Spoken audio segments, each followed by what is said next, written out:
नमस्कार, स्वागत है आपका आज के ताजा और बड़ी समाचारों में। तो आइए जानते हैं खबरों को एक एक करके। अगर इससे पहले कि आप हमारे चैनल पर नए हैं तो चैनल को सब्सक्राइब करके ऑल नोटिफिकेशन बिल को जल्दी से दबा दें ताकि आने वाले सभी लेटेस्ट न्यूज की जानकारी मिलती रहे।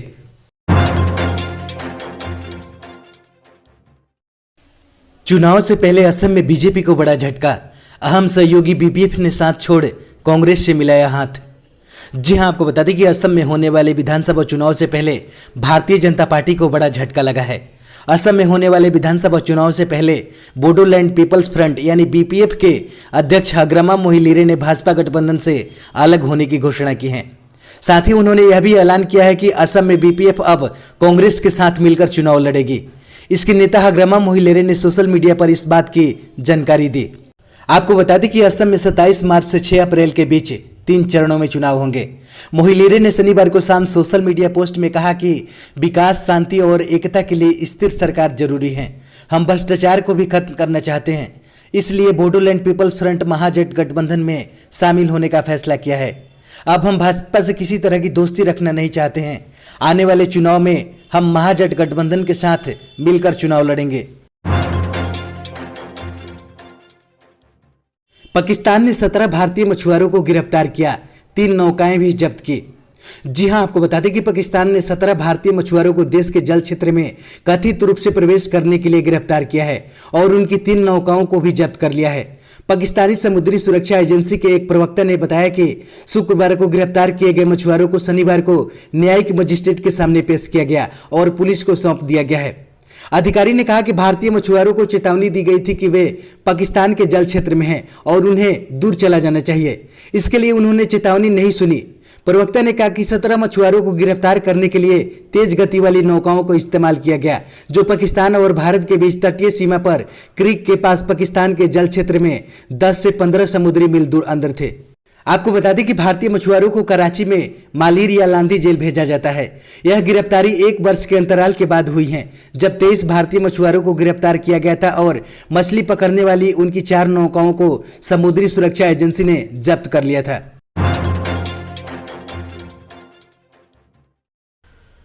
सरकार का एक और नया रिकॉर्ड, महज 18 घंटे में ही बना दिया 25.54 किलोमीटर हाईवे। जी हां, आपको बता दें कि केंद्र सरकार ने हाल ही में सड़क निर्माण को लेकर एक और नया रिकॉर्ड अपने नाम दर्ज किया है। राष्ट्रीय राजमार्ग प्राधिकरण ने केवल 18 घंटे में 25.54 किलोमीटर सिंगल लेन निर्माण कर लिम्का बुक ऑफ रिकॉर्ड्स नाम दर्ज करा लिया है।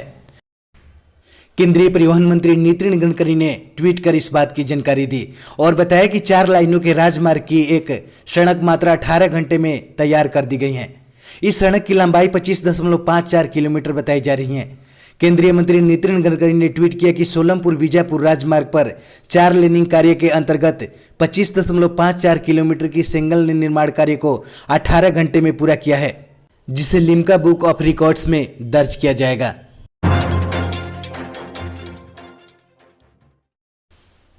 मेरठ महापंचायत में बोले सीएम केजरीवाल, किसानों के लिए डेथ वारंट है ये तीनों कृषि कानून।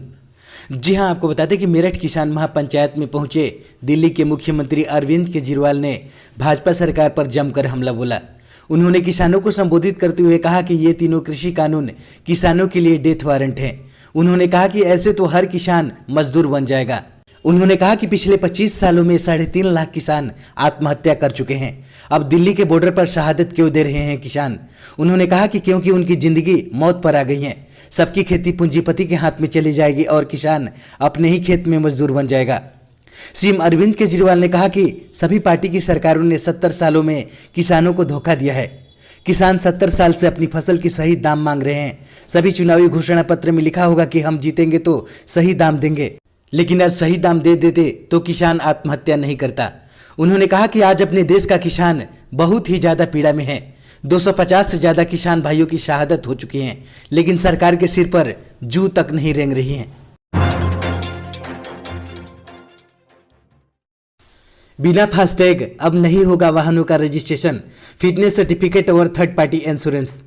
जी हां, आपको बता दें कि निजी व व्यावसायिक वाहनों के आरसी, बीमा, फिटनेस परमिट जैसे कई जरूरी दस्तावेजों की सूची में जल्दी फास्टैग शामिल होने जा रहा है। पुराने वाहनों के दस्तावेजों का नवीनीकरण बगैर फास्टैग नहीं हो सकेगा। यह योजना आगामी 1 अप्रैल से लागू होने की संभावना है। आपको बता दें कि सरकार ने नई वाहनों के लिए इससे पहले ही अनिवार्य बना दिया है। 15 फरवरी से देश भर के सभी 770 टोल प्लाजा पर बिना फास्टैग वाहनों से दुगने टैक्स की वसूली शुरू हो गई है। इस व्यवस्था में दोपहिया वाहनों को छूट दी गई है। इसके बाद आपको बता दें कि नए नियम के मुताबिक नए वाहनों का फास्टैग के बिना रजिस्ट्रेशन नहीं होगा। सरकार ने पुराने वाहनों को भी इसके दायरे में लाने की कवायद शुरू कर दी हैं। इसके तहत बिना फास्टैग वाले पुराने वाहनों का फिटनेस प्रमाण पत्र जारी नहीं किया जाएगा। उनका थर्ड पार्टी इंश्योरेंस भी नहीं हो सकेगा। इसके लिए फर्म अकाउंट में कई प्रकार के बदलाव किए जा रहे हैं। इसी प्रकार पुराने वाहन के पंजीकरण प्रमाण पत्र के नवीनीकरण के लिए फास्टैग जरूरी होगा। यह नियम 1 अप्रैल 2021 से लागू करने की योजना है।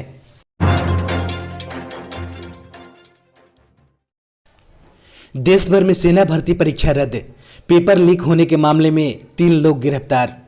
जी हां, आपको बता दें कि सेना ने प्रश्न पत्र लीक होने की जानकारी मिलने के बाद जनरल ड्यूटी कर्मियों के लिए राष्ट्रीय स्तर पर आयोजित भर्ती परीक्षा को रद्द कर दिया। अधिकारियों ने रविवार को इस बात की जानकारी दी। उन्होंने बताया कि इस मामले में अब तक पुणे में 3 लोगों को गिरफ्तार किया गया है। एक अधिकारी ने कहा कि उचित उम्मीदवार के चयन के लिए भर्ती प्रक्रिया में किसी भी तरह के भ्रष्ट आचरण को लेकर सेना जरा भी कमी बर्दाश्त नहीं करती। अधिकारी ने कहा कि पुणे की स्थानीय पुलिस के साथ चलाए गए संयुक्त अभियान के दौरान शनिवार को सैनिकों यानी जनरल ड्यूटी की भर्ती के लिए आयोजित होने वाली सामान्य परीक्षा प्रश्न पत्र लीक होने का मामला सामने आया।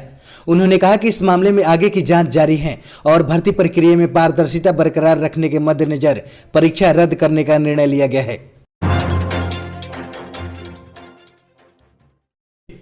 महाराष्ट्र में कोरोना का कहर, पुणे में 14 मार्च तक स्कूल, कॉलेज और कोचिंग बंद।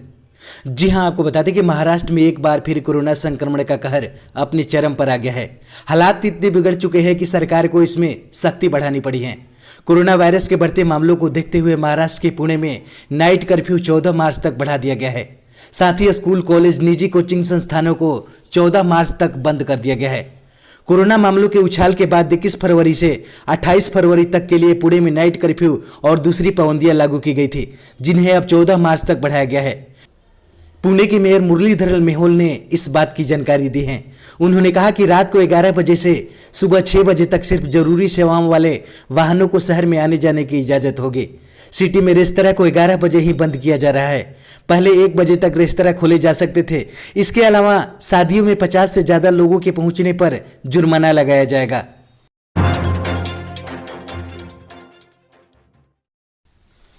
चीन के लिए मल्टी एंट्री वीजा रोकने पर अमेरिका में बिल पेश, चीनी हरकतें बंद करने तक कार्रवाई का प्रस्ताव।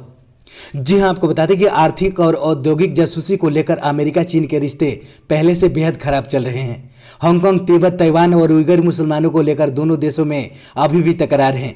इस बीच प्रभावशाली अमेरिकी रिपब्लिकन सीनेटरी ने चीनी नागरिकों को मिलने वाले 10 वर्षीय मल्टी एंट्री वीजा पर चीन की पहुंच खत्म करने संबंधित एक विधेयक सीनेट में पेश किया है।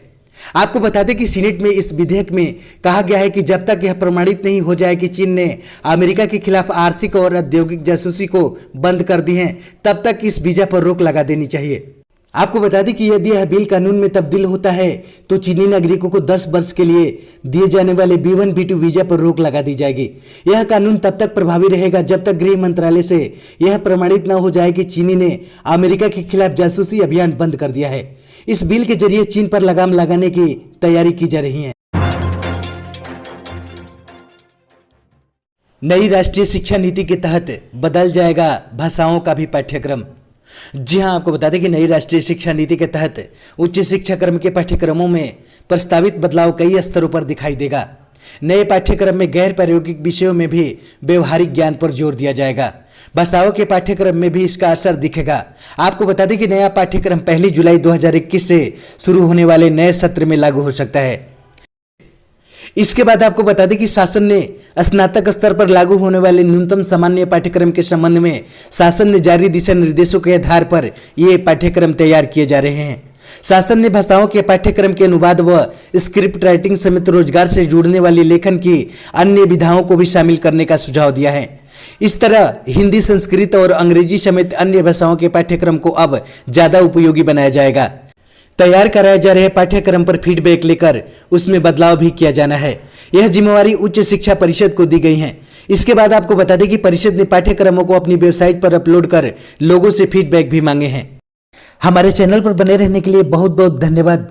दी गई जानकारी से अगर आप संतुष्ट है अथवा नहीं, अपनी राय कमेंट बॉक्स में जरूर दें। जय हिंद।